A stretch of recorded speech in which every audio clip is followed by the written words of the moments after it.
بەناوی خۆی بەخشندەی میهرەبان سڵاو لە بینەرانی کەناڵی ئاسمانی پەیام خۆشحاڵین لە حڵقەیەکی نوێی بەرنامەی سۆراغی مێژوودا بە ئێوەی بەڕێز و خۆشەویست شاد بووینەوە. هەوڵ دەدەین لەم بەرنمەیەدا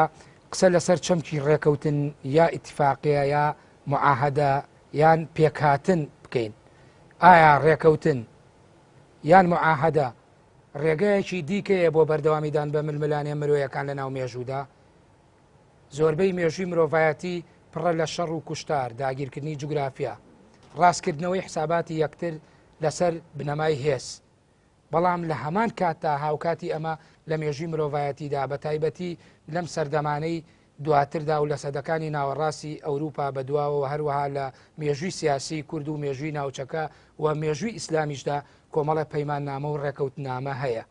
مرۆڤەکان دێن لەسەر مێزی دیالۆگ بەردەوام بە ململانەکانیانە دێن. ئەمانە تەوەری سەرەکی بەرنامەی سۆراغی ئەمڕۆمانە بە میوانداری هەر یەک لە بەڕێزان کاک مەسعود عەبدولخالق توێژەری بواری فەلسەفەی سیاسی و هەڵگری ماستەر لەو بوارەدا، دکتۆر عەبدولباری مودەڕیس هەڵگری بڕوانامەی دکتۆرا لەسەر معاهدە و دیکۆمنتەکان. بەخێر بێن بۆ ستۆدیۆی سۆراغی مێژوو. دکتۆر، لەناو مێژوودا ململانەیەکی زۆر هەیە، ئەوەی کە لە مێژووی ڕابردووە ئاخوێنرێتەوە، چ لە مێژووی گشتیا بە شێوەیەکی گشتی تر وەری بگرین و لە مێژووی تایبەتی شاگەربینەوە بۆ ناوچەکەەوە بۆ مێژووی سیاسی کورد. شتێکی پێوترێ پەیماننامە یا معاهدە زۆر جار لەم ڕێگەیانەوە ئەمانە کەناڵێ بوون، دەواازەیە بوون، ڕێگایەکی تر بوون بۆ بەردەوامیدان بە ململانەکان و لە هەمان کاتدا لە ئەنجامی ڕێکەوتنامە و پەیماننامە و پێکهاتنی کۆمەڵێک هێز لە بەرامبەر کۆمەڵی هێزی ڕێکەبەری بەرامبەردا زۆر جار کێشە و ئاریشەکان بەردەوام بووە، بەڵام بە ڕێگایەکی ئەوەی کە پێوتی ڕێگای نەرم نەک ڕێگای گەرم کە ڕێگای جەنگە. ئەمە یعنی چۆن جێی بۆتەوە لە ناو مێژووی مرۆڤایەتیە بە شێوەیەکی گشتی واگە بگەڕێنەوە بۆ ناوچەکەش بە تایبەتی؟ پێشکی زۆر زۆر سپاس بۆ ئەم بەرنامەی جەنابتان کە یەکەم جارە من لێرە لە خزمەتی جەنابتاندام. لە ڕاستیدا من ئەگەر بۆ مێژوویەکی زۆر کۆن بگەڕێنەوە بابەتەکە زۆر درێژخایەن دەبێت، بۆیە من لە تاریخ ئیسلامەوە دەست پێکەم. لە مێژووی ئیسلامەوە لێرەدا دەڵێم یەکەم هەنگاو بۆ پێکەوە ژیان ڕێگا نەرمەکەی نەک ڕێگا گەرمەکەی کە جەنابەت دەیڵێ. لەوێڕە ئەگەر بین دەست پێ بکەی لە وەسیقەی قوڕەیشەوە، معاهدەی قوڕەیش، دوای ئەوە عەقدی مەدینە، دوایەوە سوڵحی حودەیبیە، ئەمانە هەمووی ڕێگای یەکەم ڕێگا بوون بۆ ئەوەی کە بتوانن مرۆڤ بەیەکەوە بژێت بێ ئەو توندوتیژیە. بەڵام تەمان بەنسبەت ڕێگاکانی تریش هەن،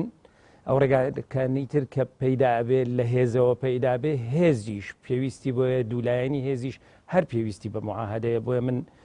ڕۆلی معاهدەواتە پەیمان بە ڕۆڵێکی زۆر زۆر گرنگە بینیم بۆ مەسەلەی ژیانی مرۆڤایەتی. ئەکرێ بڵێن بەرەنجامی بەریەکەوتن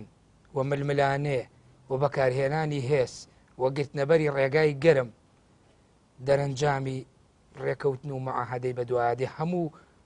بەکارهێنانی هێزێک ڕێکەوتی بەدوایە ئەکرێت ڕێکەوتن بکرێتە پێشوەختەی هێزیش. بێگومان، بەڵام ئەوە ئەمێنێتەوە ئەو معاهدەیە لە چۆ و لە چ کات و زەمانێکدا، ینی ئەویان گرنگترین شتە ئەمڕۆ دروستبوونی هێز، ینی کە ئەمڕۆ هێزێک دروست دەبێت لە چ جێگایەک دروست دەبێت و چۆن دروست دەبێت، خۆی کە ململایەنێکە دەست پێ دەکا. پێشی دەستپێکردنی ململانەیەکە کۆمەڵێ شت هەن کە لەسەری ڕێک نەکەوتون، بۆیە خۆی معاهدە عیبارەتە لە چی؟ بریتە لە ڕێککەوتن لەسەر کۆمەڵە خاڵێک بۆ دوولایەن، ئەوە خۆی پێناسەی معاهدەیە. جا لەو بوارەوە منەڵێم ئەگەر بێت و پێشوەخت لەسەر ئەو خاڵانە پێک بێن پێویست بۆ ململانەیە ناکە، بەڵام کە هێزێک لە هێزێکی کە تۆزێ توانای زیاتر بوو تاوان ڕێگاکەی تر دەگردێتە بەر، بەڵام هەر لە کۆتاییشدا دەبێت بگەڕدرێتەوە بۆ ئەو پێکهاتنە کە ئەو معاهدەیە و نمونەی زۆرمان لە تاریخە هەیە. ئەگەر جەنابتان ببینن، ئەگەر لە بیدایەتی ئیسلامەوە دەست پێ نەکەین، بەڵام لە عەسری ئێستا دەست پێ بکەی ئەو ناکۆکی گەورانەی کە لە نێوان هێزلەکان لە ئەوروپا ڕوویداوە، لە کۆتاییدا هەر بەوە گەیشتون کە ئەبێ بێکەوە معاهدەیەک بکەن و بۆی پێکەوە بژن. بەڵێ کاک مەسعود فەیلسوفەکانی بواری مێژوو لە ئەوەی یا ئەوەی کە پێوتێ فەلسەفەی مێژوو ئیشیان لەو بوارا کردووە. یعنی کاتێک کە باس لە ململانی مرۆڤەکانەکەن و باسە بەریەکەوتنەکانەکەن و دەرەنجامی هەموو جەنگێک پێکەوە هەڵنەکردنە. ئەگەر پێکەوەڵ نەکردنی ئایدۆلۆژی بێ، ئاینی بێ، کۆمەڵایەتی بێ، تائیفە و خێڵ و عشیرەت بێ. یعنی ئەمە لای فەیلسوفەکان مەسلەی ڕێکەوتن و پێکەوە گونجانی مرۆڤەکان و هەڵکردن یا ئەوەی پێوترێت زۆر جار پەیمانی کۆمەڵایەتی تا چەند ئەمە جێی بۆتەوە. بەنایخوای گەور و میهرەبان هۆ بابەتە ینی لە ڕووی فەلسەفا پرسیاری ئەساسی تێدا ئایا تاریخی مرۆڤ تاریخی جەنگ و ململانەیە یان ئاشتی و پەیماننامە و معاهداتە. لەوەی تقریبا دوو بەشێک هەیە. بە زۆری ئاینەکان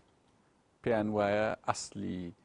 علاقات لە بینی مرۆڤ ئاشتیە، نەک جەنگ، نەک ململانی، ئاشتی کۆمەڵایەتیە، معاهداتە. لەبەر ئەوەی دەڵێن هەر لە ئەسڵدا ئینسان بە پەیماننامەیەک هاتوۆتە ئەو جیهانە، پەیماننامەیەکی لەگە خوای خۆی بەستووە کە تعمیر بکە و خوێن یەک نەڕێژن و دەست بە دادگەریەوە بگرن. یان دەڵێن وەکو پەیماننامەیەکە لە بینی ئینسان و خوددادا. لەبەرەوەی ئەسلەکە ئاشتی و پەیماننامەیە. هەرچی بەشێک لە ئینسانیەتیشەیە، هۆبزە، نیچەیە و لە هەمویان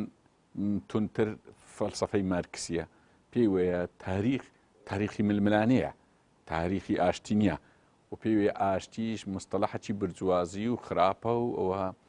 لە ئەسڵدا ملکەتی تەبەقەیەکە لە بۆ تەبەقەیەکی تر ئەجە و معنای ئاشتی هێناوە. ئەجینە لە ئەسڵە سیراع ئەساسە و لە پێی وایە تاریخ وا هاتووە لە هەر سەردەمێک سیراع لە بینی دوو تەبەقەی بووە. سەرەتا کۆیلە و با بڵێن خاوەن کۆیلە، دوای دەرەبەگ و جووتیار، دوای سەرمایەدار و پرۆلتاریا. بەو شێوازەی دەێت تاریخ وا هاتووە. تاریخ بریتە لە تاریخی ململانێ، ئەنی ڕێک وە باز دەکە هیچ مەجالێک لە بۆ ئاشتی و پەیماننامە ئەوانە ناهێلتەوە وەک فەلسەفەیان. زیاتریش لە ناحیە ئینسانیەکە ڕاستە. یعنی ئەگە پرسیارەکە بەو دیوەی وەرجێڕین، ئەرێ تاریخ بە مەبادی ئەهاتیان بە مەساڵح ڕاستی کەمتر بە مەبادی ئەهاتیە. کە دەرێشی بە مەساڵحاتیە معنا تاریخی ململانەیە، کە دەری بە مەبادی ئەهاتیە معنا بە تاریخێکی ئاشتی و معاهدات و پێکەوە ژیان و بەو شێوازە. بەڵام پێت وانە کاک دکتۆر چووە سەر مێژووی ئیسلام، ینی باسی بۆ پێشتری نەکرد ئەو پاشخانەی پێشتر بە تایبەتی لە مێژووی گەلانی ترا هەبووە پێشتر لە سەردەمی گەلە جیاوازەکانی بەر لە هاتنی ئاینی پیرۆزی ئیسلام. یعنی ئەو ڕێکەوتنانەی کە لە ناو مێژووا کراوە پێدوان نییە بۆ سوود وەرگتن بووە لە بەشێ لە وەخت دوجار ئەمە بەردەوامی داوە بە ململانێ و بەریەکەوتنەکان. ئێستا گەر هەر ئێمە بینەوە بۆ مێژووی ئیسلام، لە مێژووی ئیسلامە سوڵحی حودەیبیەمانەیە، بەڵام بە دوای سوڵحی حودەیبیا چیتر دێت وانە؟ یعنی فەتحی مەکە دێت. فەتحی مەکە دێت کە فەتحی مەکە خۆ کاتێکە پەیامبەری ئیسلام درودی خوای لێبێ کە ئەچێ فەتحی مەکە ئەکا،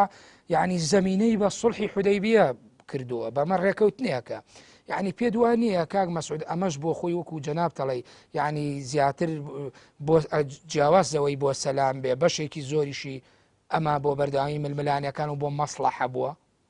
خۆی جاوت ئەوەیە، ینی لە کۆمەلگە لە بۆ کۆمەلگە دەگۆڕدرێن بۆ نمونە کۆمەلگەی پێش ئیسلامی لە ناو عەرەب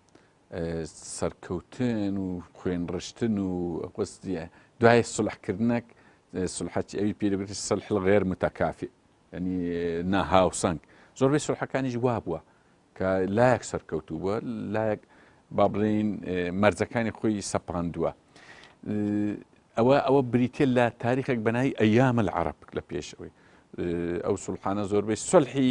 سەرکەوتوو بەسەر ژێرکەوتوو بووە. ئەوە دێ ینی ئەو تاریخە ئەگەر ناوی لێ بنین جاهیلی ئەوە بەردەوام بووە لە یۆنانی کۆن.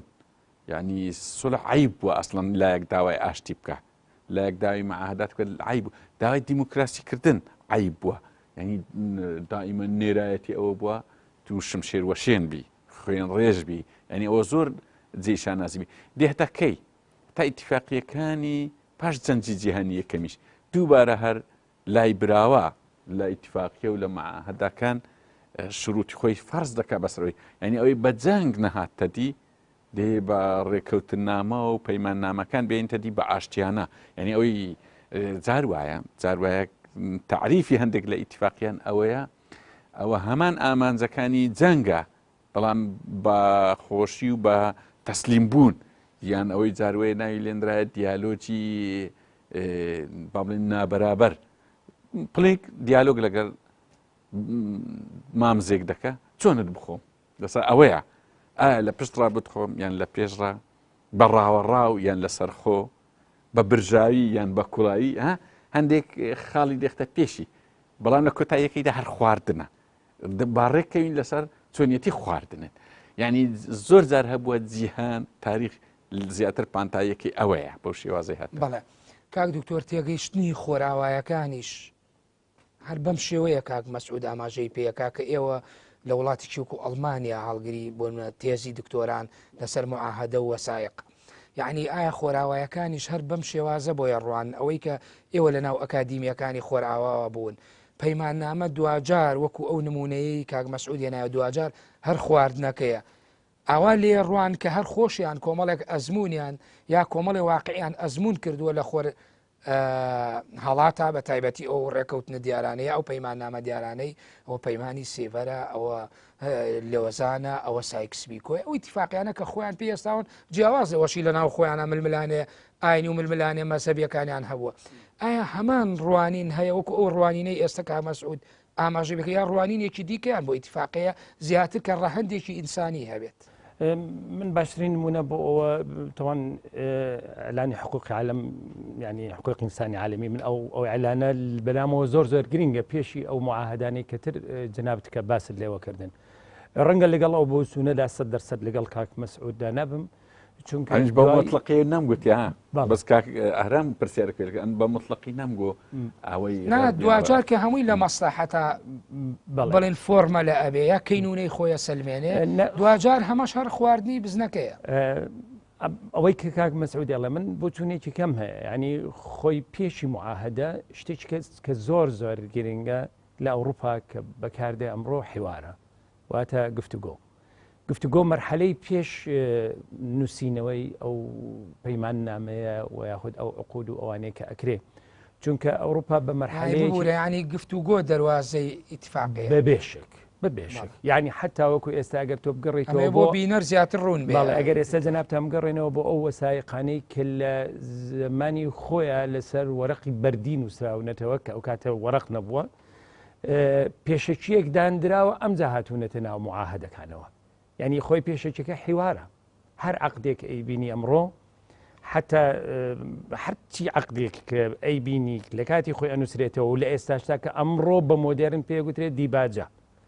خۆی دیباجەکە ئەو گفتوگۆیەیە کە ئەدگەیەنێ بۆ نووسینەوەی ئەو عقدە بەڵام ئەوروپا لەو چەند ساڵانەی کە پێی ئەڵێن سەرێ ناوەڕاستەکان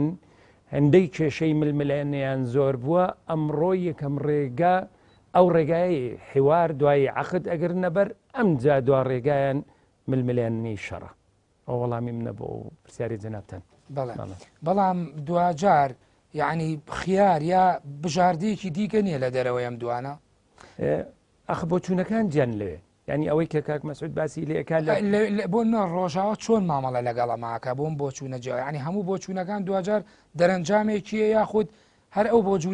بۆ چوونانە بە هەڵواسراوی ئەمێننەوە نەخێر من مەسەن ئێستا یوگسلافیای پێشوو وەکو نمونە ئەیەنمەوە ئەگەر جناب ئەو کاتانەی کە ئەو شەڕەی بەڵقان دەسی پێکرد زیاتر هەوڵ درا بە ڕێگای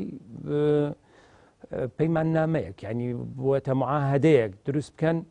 بنووسنەوە بەیەکەوە کە نەگەیشتن بەشت بەڵام ململانەیە شەڕێکە دەسی پێکرد بۆ دوجارش هەر گەڕانەوە سەر ئەوەی کە لە ناو خۆیاندا ئەو معاهدەیە بنووسرێتەوە بە دابەشکردن بەڵام لە سەرەتاوە خۆی ئەگەر بەهاتایە بە معاهدەیە دابش بکرایە ئەو هەم خوێنە ناڕژە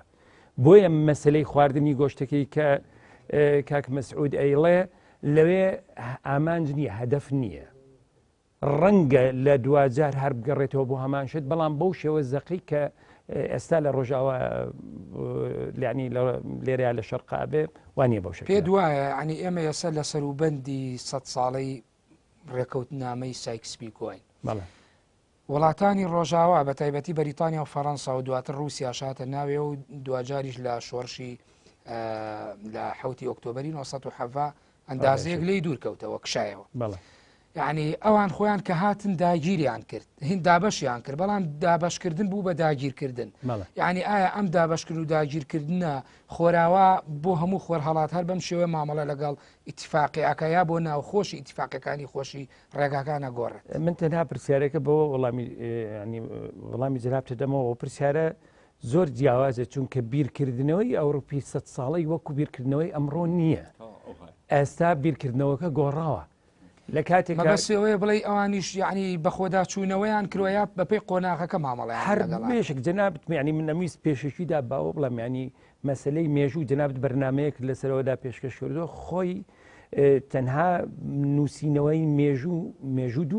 دوو جۆریە یەکێکیان مێژوو واقعەکە خۆی و دووەمیشیان پەیوەستە بە کات و ساتێکی دیاری کراوە ئەو کات و ساتەی 100 ساڵی پێش ئێستای کەسایکی سبیکۆتیا نووسراوەتەوە ئەو ئێستا لە 100 ساڵەیە زۆر زمینەیەکی جیاوازە لەگەڵ بێشک هەتا پێگەی کورد لە کاتێکە کە نووسراوەتەوە حسابێ بۆ کورد نەکراوە ئەمڕۆ کورد حسابی بۆ ئەکرێت لە کۆمەلگای نێودەوڵەتیدا بۆیە پێگەی کورد گۆڕاوە بۆیە بۆ چوونەکانیش ئەگەر جارێکی کەیش پێداچوونەوە بە سایکسپیکۆدا بکرێ یاخود هەڵوەشێتەوە یاخود وەکو ئێستا دەوترێ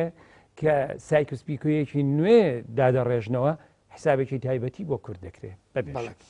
کاک مەسعود تۆ هیچ شتە بوو لەسەر ئەو ڕۆڵینەی خۆراوە وڵاتیەکان بۆ ئیتفاقیە لە مێژوودا ینیش ئەوە موضوع علمیەتی ینی بەهێز هەیە لەو ئینتقالە ئەوی ئاخر دکتۆر باسی کرد ئەوەی ئەمان لە ئەوەلی باسمان کرد باسی مێژوومان کرد مێژوو وا هاتووە بەڵام ئەو 100 ساڵی دوێن ئەو وەزعی ئێستای ڕۆژئاوا و جیان زۆر فەرقی هەیە معاهدات ئەو تعریفی ئەمن کردم یان ئەو علاقە بەشەری کە ئەم باسم کرد ئەوانیە ئێستا بەس من نەمزانی دێ سەر وەزعی نوێ سەرزانی چۆنە تاریخ وا باسکرا بۆ نمونە ڤۆڵتێر دەرێت تاریخ بریتێت تاریخی جەرائیمی بەشەری ئەگەر تەماشا بکەی تاڕادەیەک ڕاستە هێزی گەورە هێزی بچووکی خواردووە ینی بێتگە لە فترەی بچووک بچووکی ئاینەکان عەدالەتی ئاینەکان باقیەکەی تر وا بووە جاروە بۆ شەڕ لەسەر چ دروست بووە لە دیوخانی شای لە دیوخانی پادشای گەورە بەس گوتیان فلان شا زۆر ڕێزدارە زۆر گەورەی ڕاست جەیشی بردێ و بەسەری دادایە بۆ نمونە دیگۆل گوتی ینی قاعدەی دیگۆل ئەوەیە دەرگەی ئاشتی بە کلیلێکی بەهێز دەکرێتەوە ئەو معنای خۆی تێدایە هەر خۆشی ئەگەر تەماشا بکەین کۆمەڵایەتیکەمیان بابرین ئەوەی خەملینی کۆمەڵایەتی پێدرێ لەسەر چ دروست بووە لەسەر ئەساسی هێز دروست بووە لە تاریخدا بەس ئەمە فترەی هەیەەوە ئێستا خزمایەتی چۆنە خزمایەتی لەسەر ئەساسی نێرینەیە زکووریە خۆ مینە هیچ دەوری نیە لە کاتێک ئاین زیاتر ئاعتراف بە مینەی دەکات مینەش دەوری خۆیە وەرە عشیرەت لەسەر ئەساسی چ دروست بووە ئەساسی نێرینەیە قەوم لەسەر چ دروست بووە نێرینەیە ئافرەت هیچ وجود دەچینە وەرەو ئافرەتان ڕەنگە ئەوەی نەزان جاروێ داوای نەتەوایەتی وشتیوا دەکەن ئاگایان لەوەی نییە ئەو کوتلە بەشەریە لەسەر ئەساسی نێرینەی زکووری سرف دروست بووە هەرچی با بڵێن کوتلەی ئیجتیماعیە لەسەر ئەساسی عامودی دروست ببی نێرینەیە یعنی زاڵبوونی هەر لەوەشەوە کارلی کاتێککە گوتی تاریخ ئەبتاڵ دروستیەکە ئەو هەوە نێرینە دروستیەکە ماسوولکە دروستیەکە ئەو تاریخانە ئێستاوانیە ئەوەی ئێستا باسێکی ئێستا هەتی سەر عەقلانیەت ئەمە وەکو ڕوئیا بەڵام ئایا واقعەتی مێژوو ئەمە هەڵەگرێ ئەم عەقڵیەتە ئەم خوێندنەوەڵەگرێ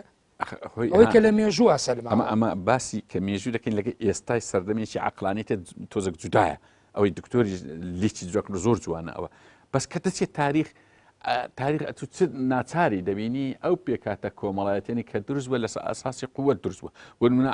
پیا و زاڵە بەسەر ئافرەت دەبینی عشیرەت دروست دەبی بنەماڵەت دروست دەبی لەسەر ئاساسی نێرینەی پیاوانی قەوم دروست هێز دەوری هێز ئەجا مەبەستەکەمانێ ماسوولکە و هێز و بازوو دەوری دینە عەقڵ و ئەوانە دەوری نەبینێ بەڵام لە سەردەمی ئێستا جیاوازە لەبەرچی لەبەرەوەی ماسوولکە و ئەبتاڵ دەوری کەم بووە ئەوە تەتەوری تاریخە قۆناغشکە هاتووە عەقلانیەت دەوری هەیە ئێستا لە با بڵێن کاتی خۆی ئەگەر ماسوولکە دەوری هەیە بۆ ئەوڕۆ میکانیک دەوری هەیە سبەی وا بەرەو ئەلکترۆنی دەچین لە میکانیشیش وەردەسەرخ لە بۆ ئەلکترۆن کەواتە عقلێکی ئافرەتێک و عقلێکی پیاوی زۆر فەرقی نامینێ ئەو کات بەڵام کاک مەسعود یعنی پێ دوانیە عقلانیات میکانیک نازانم ئەلکترۆنیات ئەم کەرەستە نوێیانە کە هاتووەتەکای و ململانەی پێکرێ پێدوانیە هەر هەڵگری هەمان جەوهەر و ناواخنی ڕابردووە کە کاک دکتۆریش ئەڵێ 100 ساڵ بەر لە ئێسا خوێندنەوەیەک بۆنمە بۆ سایکسپیکۆ وەڕوئایەکی خۆراوە جیاوازە لەو خوێنەوەی ئێسا کە بۆ نەدان بە کووردا ئەنێ کورد بوونی هەیە یعنی پێدوانیە هەر هەڵگری هەمان ناوەڕۆکە ینی دەزانین چۆنە سیستەمێک دروست بووە ئێستا بە هەر حاڵ سیستەمەکە ئەگەر لی تەنگاویکەی لە کۆتاییدا بە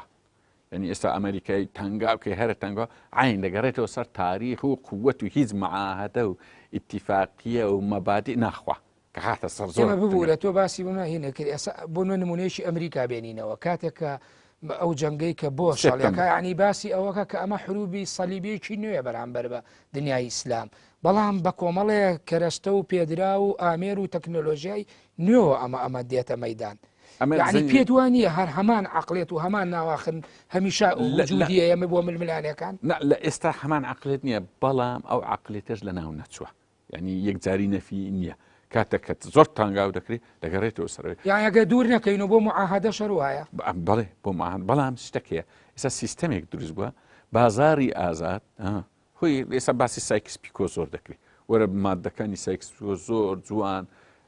و قورتکەوە دەبینی زیاتر لە قازانجی بازاری ئازادە یان شتەشتر ئەو پرۆژەکانی چاکسازی ڕۆژهەڵاتی ناوەڕست نۆ پرۆژێ دەبینی زیاتر بەرجەستەکردنی بازاری ئازادە لە جیان کەتە بازاری ئازاد متەتەڵەباتی چیە بەو ئیتیزایی دەڕە کە ئاشتی بەڵام پێدوانێ مەش دوواژە هەر ڕێکەوتنیەکە یعنی هەر ڕێشتێناوی بەردەوامدان ململانەی کە هەیە ڕێکەوتنی ئێستا باشترە لە ئیکۆن هەم بە مطلقینە ڕێکەوتنە ئاینیەکان جیایە ڕێکەوتنە ئینسانیەکان جیایە و ڕێکەوتنی کۆن و ڕێکەوتنی ئێستاش جیایە بەڵێ کاک دکتۆر لەو قسەی تۆ گەشتمە ئەوەی کە هەمیشە ئەوروپا بۆ نمونە قیبلەی ئازادی بووە بۆ هێزەکانی خۆرەڵات یعنی بە تایبەتی لێوە ئەو هێزە مۆدێرنەکان بە تایبەتی کە سەیری ئازادی سەیری ڕۆشنگەری سەیری پێشکەوتن سەیری قیمەی دیموکراسی ئەکەن لە ئەوروپاوە یعنی ئەیانەوێ ئیلهامەوە نموزەجەکانیش نمونەی ئەوروپایە بەڵام ئەوروپا دێت لەم کاتە کە ساڵی 1960 بۆ نمونە ئیتفاقی سایکسپیکۆیە کە لە دوای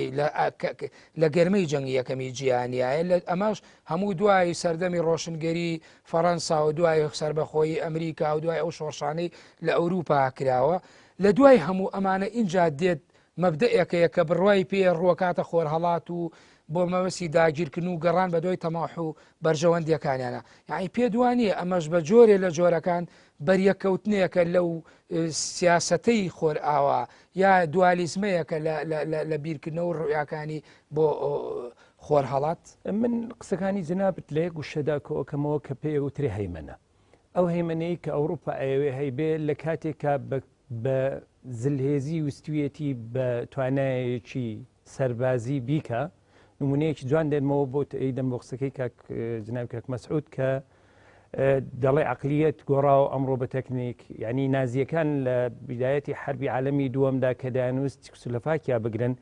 زیاتر مەبەستیان نەگرتنی چکسلۆڤاکیا بوو بۆ ئەوەی شەریکەی شکۆدای سیارەت بیگرن و بیخەنە ژێردەستی خۆیان و وەکو ئالەتێک بۆ جەنگ بەکاری بێنن کەچی دوای چەند ساڵ 50 ساڵی پێتە بەسەردا ڕەت نەبوو تێنەپەڕی کە ئێستا عینی ئەڵمان بە عقلیەتی معاهدە شەریکەکەی کڕێوەتەوە کە ئێستا سکۆدا شەریکەیەکە خۆی لە گروپی فۆلکسڤاگنی ئەڵمانیدا ئەبێنێتەوە یعنی ئەو شتەی کە کاتی خۆی بە شەڕ بە هەوڵ دەدرا ئەمڕۆ بە عقل دەکرێت بۆیە بەڵام مەسلەی هەیمەنە ببوورە کەواتە تۆش کۆکی لەگەڵ یعنی هەڵگری هەمان ناواخن و جەوهرە ئەو ململانیانە بەڵام ناوبڕێ وەرەگرم و دوای ناوبڕەکە وەڵام بەرەوە بینەرانی بەڕێز و خۆشەویست ناوبڕێکی کورد وەرەگرین و دەگەڕێنەوە لاتان.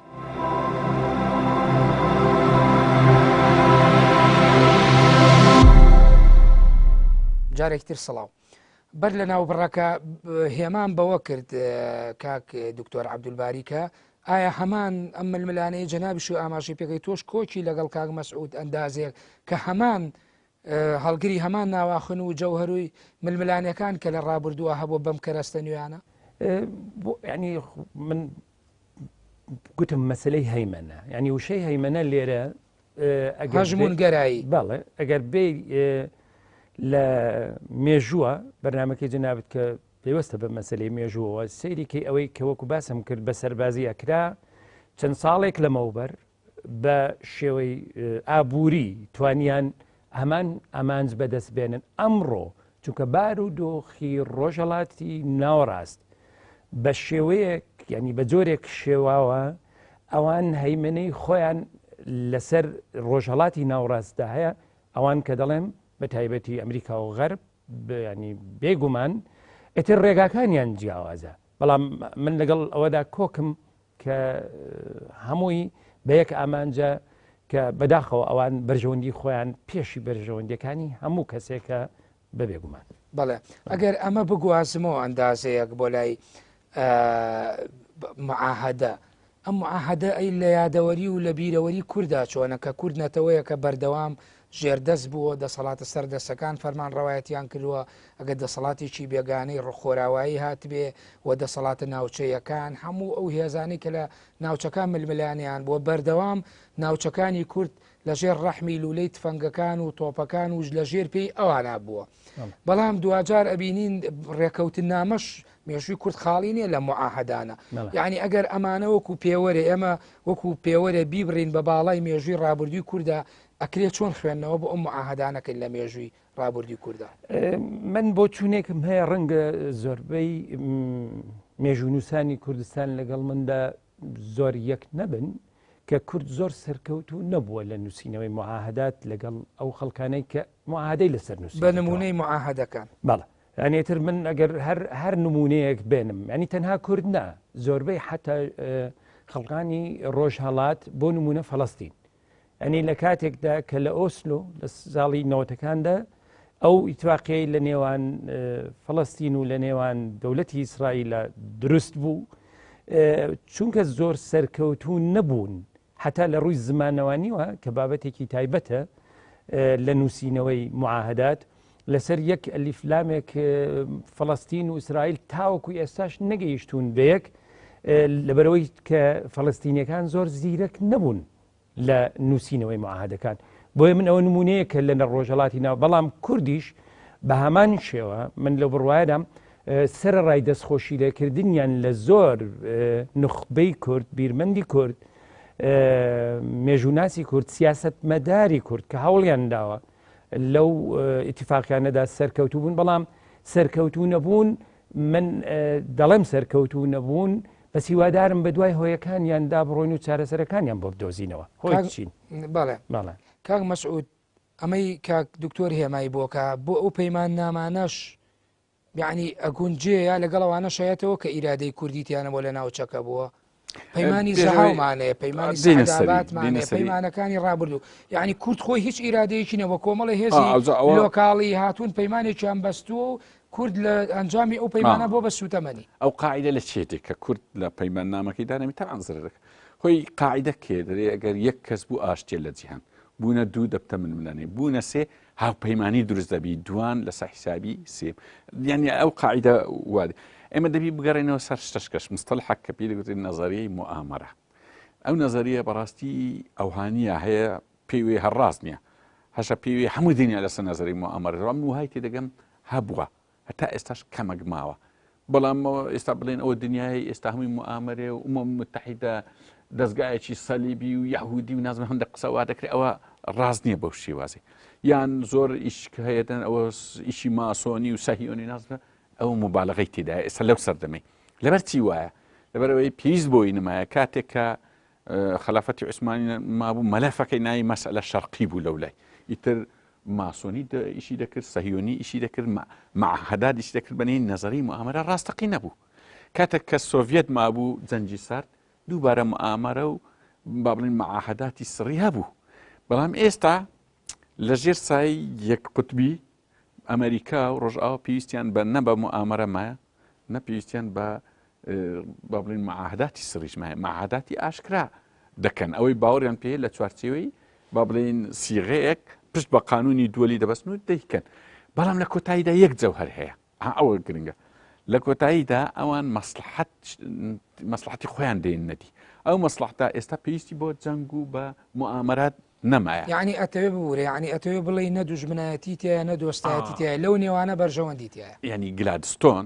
ڕئیس وەزەرای بەریتانی یەکەم کەس ئەو بناغیدا نەگوتی ئێمە هەتا سەری نا هاوپەیمانی کەس دەکەین نە شەڕی کەس دەکەین نە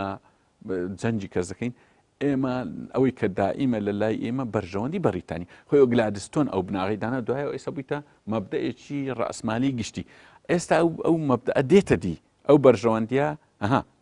لە خلالی زەخمی تەکنۆلۆجیا و خلالی زەخمی عسکەری مؤسساتی دووەلی ئەو بەرژەوەندیە بەبێ شەڕدێتە دی پێویستی بۆی نمایە معاهدات و بە مؤامەرە و بە دژمنکاری بەڵام کاک مەسعود ئێستا کۆمەڵە چەمکەیە ئەوەی کە لە معاهداگە بڵێنەویشە چێتە ناویەوە یانە کە خۆراوەیەکان بەکارێن لەسەر ئەم بۆچوونەی جەنابە مەسلەی ئازادی و دیموکراسی و پێکەوە ژیان و تۆلێرانس و قبولکردنی یەک و مافی مرۆڤ ئەم کەرەستانی کە بەکارە هێنرێ لە ناو گەلانە یعنی دوجار تۆ پێ دوایە هەموو ئەمانەش یعنی هەموو ئەمانە کۆکرێتەوە لەژێر تایتڵی بەرژەوەندی ئەمە سەحەتە زین چۆنە یا ئەمانە چۆنە بزن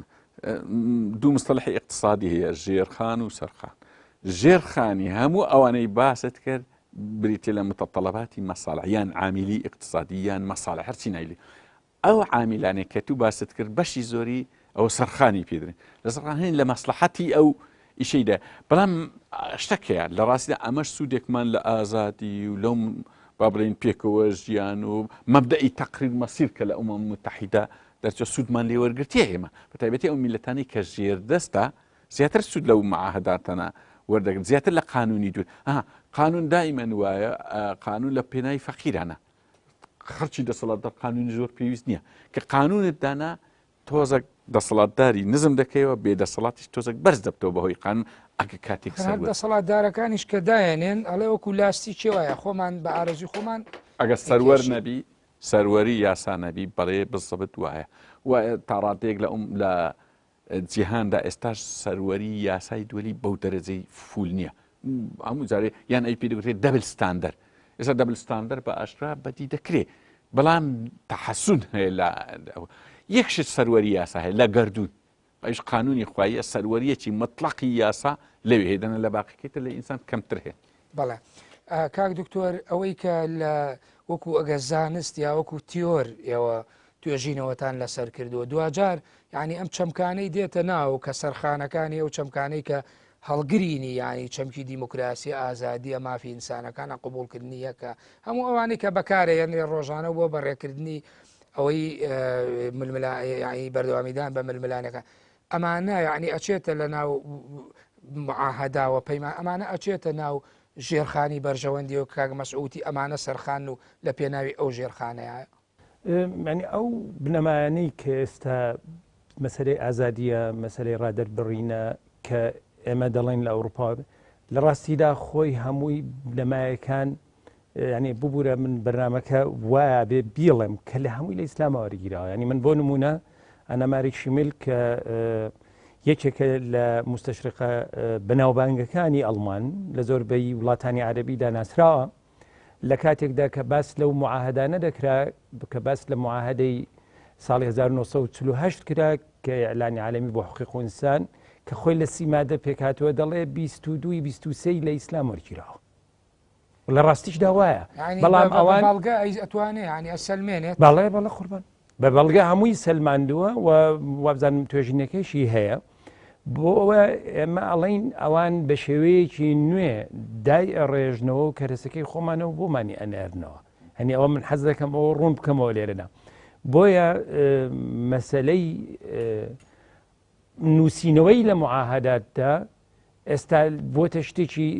ینی نۆرمال بۆ هەموو معاهدەیە کە نووسرێتەوە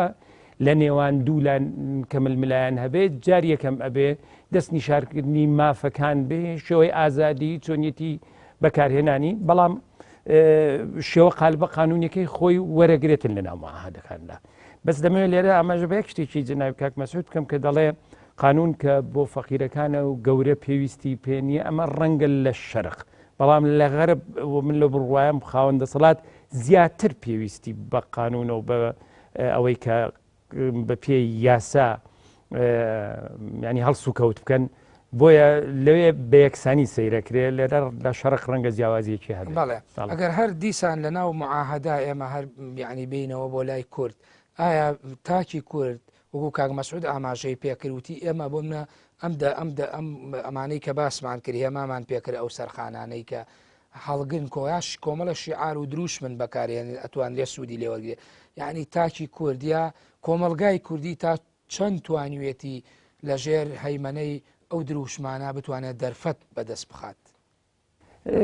زانی کێشەی کورد لێرە ئەوە بەرنمەیەکی تایبەتی ئەوێت بۆ ینی طبعا ئەمەش ئێمە لە چوارچوی ببوورە بە ئەوە کاڵین بەردەوامەی ململانیەکان و بەکارێنانی ئەو کەرەستە و دروشمانەی کە بەکار ئەهێنرێت ئەوەش بێگومانە چێتە ناو ئەوەی معاهدەی ناوەنەی ڕێکەوتنامەی ناوەنەی مەساحەتی ناوەنەی هەرچێکی ناوەندێ یعنی کورتە چەند توانیوەتی ئەو دەرفەتە بۆ لای خۆی ڕابکێشێ بۆی بتوانێت لەژێر ئەوە بتوانێت ئەوەی کە ئامانجێتی وەستراتیژێتی پێی بگات. ئەمە کورد ینی کاڵین کورد دەبێ ینی مەرحەلەیەکی تاریخی دیارکەین بۆی کە بتوانین بڵێنکەین ئێستای کورد ململانەیەکی زۆر گەورە لە ئارادایە بەڕاستی ئەوەش کە ئەیبینین وەزعی ئێستای کوردستان هەم شتە دەرەکیەکان و هەم ناوە وای لە کورد کردووە زیاتر سەرقاڵی بەداخەوە وا لە کورد کراوە کە زیاتر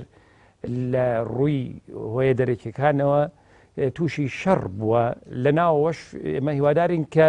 بتوانرێت سوود لەو شتانەوەی گیرێت کە لە معاهدەکان بە شێوەیەکی جوان ئەنووسرێتەوە بۆی کە کورد سوودی لێوە بگرێت. بەڵێ ئەو ڕێکەوتنامەی کە باسەکرێت تۆ باسی کۆن و ڕابردوو کرد ینی بە جۆرێ جۆکان دوو دڵبووی لە نێوانەوەی کە بگەی کۆن باسکە یانوێ بۆنە ئێمەگە نمونەی اتفاقی سایکسپیکۆ بێینەوە پێشتری وتم ئێستا لە سەروبەندی 100 ساڵەی بیرەوەری ئەو ڕێکەوتنامەیە ئاژین یعنی ئەوە بێگومان دابەشکردنێک بوو لە بەشێکی زۆر لە وڵاتانی شام و عێراق و ناوچەکانەوەی کە ئێستا پێڵەن کوردستان ئەو کاتانش ئەوان لە زمانی دەوڵەتی عوسمانیا بووە. یعنی ئەمە تا چەند یعنی کوردی تیا بە ئامانج گیراوە یعنی ئایا لە ناو ئەم معاهدەیە شتێکەیە ناوی کورد بێ و کورد بە ئامانج بگیرێ یاخود دوجارە بێ هەر بڕۆینەوە سەر ئەو پرەنسیپەی بڵین مەساحەت یەک لای هەموو کێشەکانی کردوێتەوە. مەسلەی سایکسپیکۆ من ئەمڕۆ زۆر باس لەوە کرا لەو کۆنفرانسی کە لە زانکۆی سلێمانی دەستخۆشیان لێ دەکەم کارێکی زۆر باشیان کرد بوو بەڵام کێشەکەی ئێمە نامانەوێت تەنها لە ڕووی مێژوویەوە باسی ئەو معاهدەیە بکەین ئێمە خۆی تاریخ بۆ چییە بۆ ئەوەی لێکۆڵینەوە لە کات و ساتێکی دیاریکرا و لە ڕووداوێکدا کە بەسەر مرۆڤێکدا یا کۆمەلگایەک یان نەتەوەیەک هاتووە ئەم پێناسەیە کە ئێستا ئێمە و سایکسپیکۆ دەگرێتەوە واتە کورد لەگەڵ سایکسپیکۆ ئێمە بێ ئەمڕۆ لە هەوڵدانی ئەوەدا بین ئەو معاهدەیە سایکسپیکۆیە دراسەیەکی بۆ بکرێت شیکردنەوەی بۆ بکرێت چۆن ئێمە بتوانین چارەسەری ئەوە بکەین نەک بۆەوەی چەندین ساڵی تر بینەوە ئەو یادە بکەینەوە ئەویش بەچی ئەبێت بە دانانی پرۆژەیەکی تایبەت بۆ بە دواتچوونەوە ئایا ئەو معاهدەیە وەکو خۆی ئەمێنێتەوە ئایا ئەو معاهدەیە جارێکی کات داڕێژدرێتەوە ئایا بە جارێک ئەسڕدرێتەوە کورد ئێستا کاتی ئەوەی هاتووە کە بەجددی بیر لەو مەسلەیە بکاتەوە بۆ بەدواتچوون و بۆ ئەوەی کە دۆسیەکی تایبەت بۆ ئەو معاهدەیە دروست بکرێت لەلایەن مێژووناسانەوە لەلایەن مامۆستایانی ئاینی لەلایەن یاساناسانەوە کە ئێستا زۆرمان پێویست بێ. بەڵێ کاک مەسعود ئەو پێوەرانەی کە باسەکرێ بۆ دەستکەوتنی بەرژەوەندی لە معاهداوە لە پەیمان نامە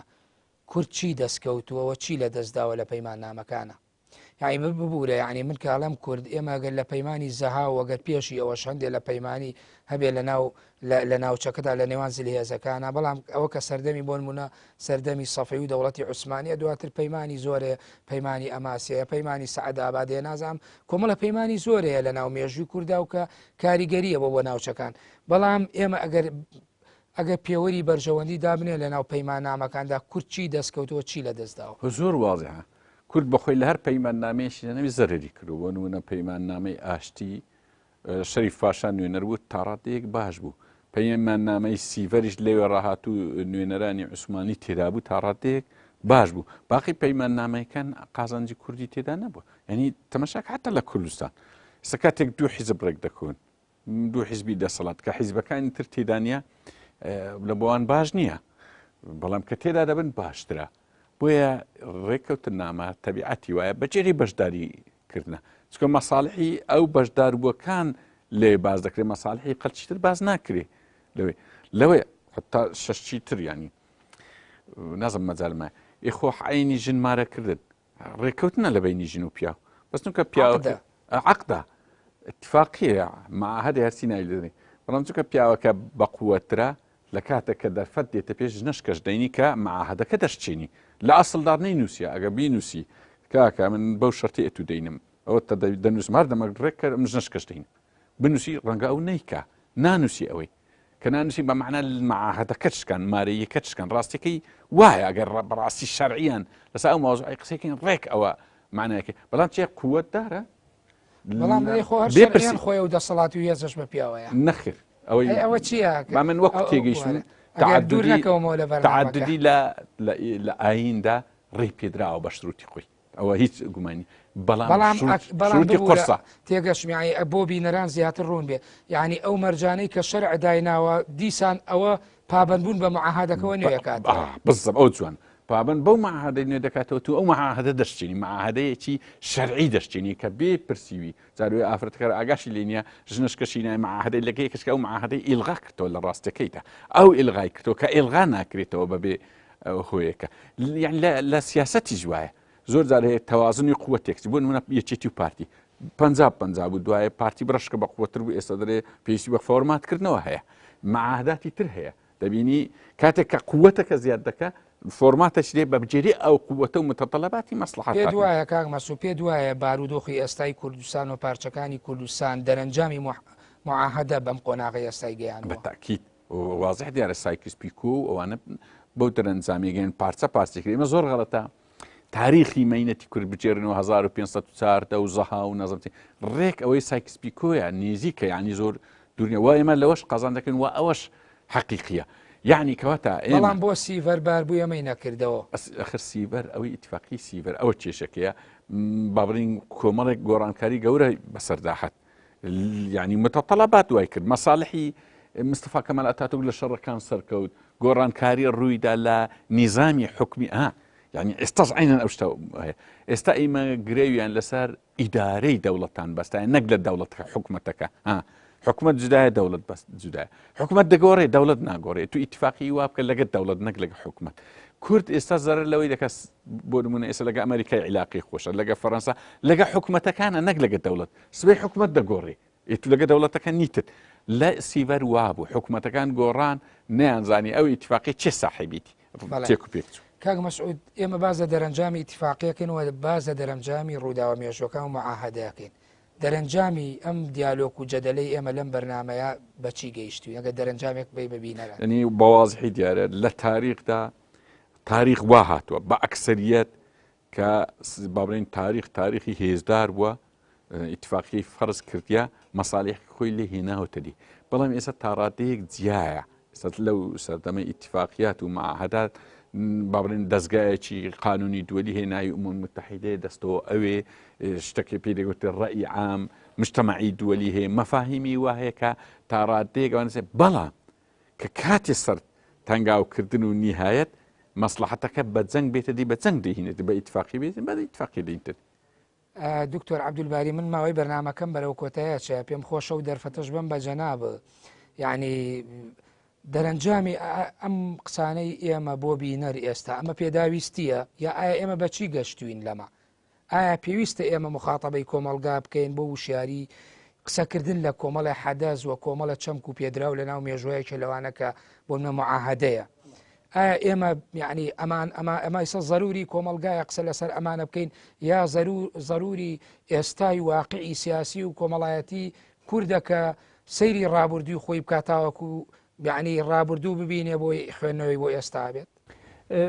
خۆی بێگومان هەر معاهدەیەک ئەگەر لە نێوان دوو کەس بێ یاخود لە ناو کۆمەلگا تاوان کۆمەلگا بەشێکەوە ئەنی ئەگەر ئێستا سیاست مەداران هەر معاهدەیەک بکەن لەگەر هەر لایەنێکە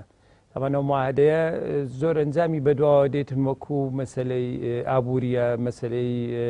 کۆمەڵێشتی کۆمەلگا ئەبێ هەمووی بەشدارە بۆیە ڕوونکردنەوەی ئەم بابەتە بە چەند بەرنامەی تریش بە بۆچوونی من زۆر کارێکی گرنگە بۆ ئەوەی کە من زۆر بەگرنگ گێزانم چونکە مەسلەی ئەمە وەکو گوتم ئێمە چونکە زۆر زوڵم لێکراوین تا ئێستاش ئەو معاهدەی کە کردومانە وەکو جنابتان باستان لێوە کرد ڕەنگە بە زۆر بەسەرماندا چەسپاندرا بێ یا وەکو سایکسپی کۆ کراوە و ئێمە بەشدار نەبووین تێدا بۆیە ئەم بیرە بخرێتە ناو گەنجی کوردەوە ناو میدیای کوردەوە میدیای ڕاست و پاک و بێلایانی کوردەوە کە بتوانن ئەوە بە کۆمەلگا بگەێنن کە ئەمڕۆ ڕۆژی ئەوە هاتۆ تەنها ئێمە ئەگەر یارمەتیەکی زۆری ئەو پێشمەرگە قەرارمانەمان هەبێتن بەڵام ئێمە پێویستمان بە دیالۆگە پێویستمان بە معاهداتە کە ئەو باشترین ڕێگایە ئەوش پێویستی بە خەڵکی خاوەن بیرە چونکە من لێرەدا تەنها مەویستەوە بڵم ینی خۆی مەسلەی بیری معاهدە وەکو مادەیەکی کیمیاوی وایە بۆ مێشک کە ئەو ینی لە هەموو شتەکان گرنگترت تاوەکو ئەو شتێک بە ئامانزی ینی بگاتن وەکو زەرعێک چۆن شەتڵێک پێویستی پێەیە ئەویش لە ئەگەر لە ناو کۆمەلگاوە نەیەت و بیرمەند و هۆشمەندی کورد بە دوای چوونی بۆ نەکە خۆی بۆ ئامادە نەکە ئەگەر ساکسبیکەیەکی کەش دابڕێژدرێتەوە ئێمە پێویستمان بە بیری کورد هەیە دووادارن تێدا سەرکەوت بیت زۆر سپاس بۆ دکتۆر عەبدولباری دەڕیس هەڵگری تێزی دکتۆرا تایبەت بە پەیماننامە و دیکۆمنت سپاس بۆ کاک مەسعود عەبدولخالق خاوەنی بڕوانامەی ماستەر لە فەلسەفەی سیاسی سپاس بۆ ئامادەبوونتان لە سۆراغی مێژوو بینەرانی بەڕێز و خۆشەویستان سۆراغێکی تری بابەتێکی مێژووی دێنەوە خزمەتان هەموو کاتێکتان شادی و خۆشی لێخواتان نەبوو.